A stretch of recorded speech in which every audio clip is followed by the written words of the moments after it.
vous avez été témoin comme moi de la fin de l'Assemblée générale. La décision finale, c'est que la grève continue tant que nous n'aurons pas obtenu satisfaction. Parce que ces problèmes durent depuis des années. Et il n'est pas politique, je tiens à le rappeler. Parce que c'est vrai que le régime a changé, mais on dit que l'administration a une continuité. Même si le président de la République est parti, un autre est arrivé, nos interlocuteurs ont été très mal choisis. Parce que ceux qu'on a choisis pour venir discuter avec nous sont ceux qui sont à l'origine, je peux le dire, de ces problèmes-là. Pour ne prendre que le cas du ministre, l'actuel ministre de l'Éducation nationale, elle est là depuis 4 ans. Elle connaît ces problèmes-là. Il ne faut pas qu'elle fasse comme si elle les découvrait aujourd'hui. Elle les connaît. Il aurait suffi qu'elle parle à l'oreille du président pour dire « Monsieur le président de la République, ces problèmes-là durent depuis tel nombre d'années et essayons de trouver une solution. » Quand elle vient vers nous, comme si elle était nouvelle dans cette situation-là, nous disons « Nous n'acceptons plus. » Et c'est pour cela que nous lançons un message au gouvernement pour leur dire de nous changer d'interlocuteur.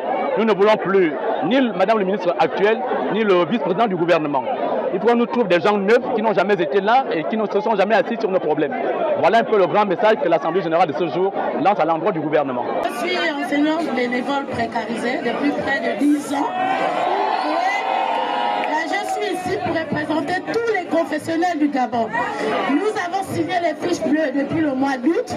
Et hier, en étant avec Madame la ministre hier, nous avons attendu pratiquement toute la journée. Et au sorti de là, elle nous a dit que ces fiches bleues ne rentreraient pas en compte. Elle ne comptera pas ces fiches bleues vu que notre tutelle a fait des magouilles entre l'éducation nationale et la fonction publique. La question que moi je pose, est-ce que nous devons payer le prix de ces magouilles?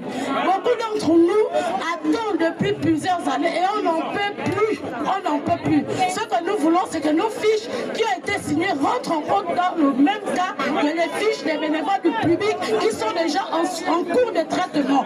Nous ne pouvons plus attendre 10 ans, 15 ans pour beaucoup parce que l'âge aussi avance.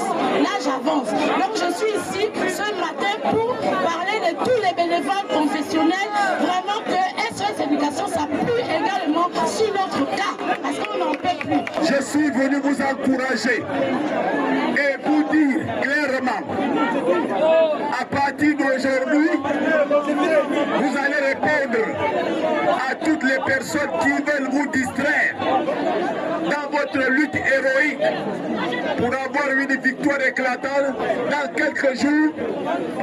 Répondez à cette personne. Derrière rien, il y a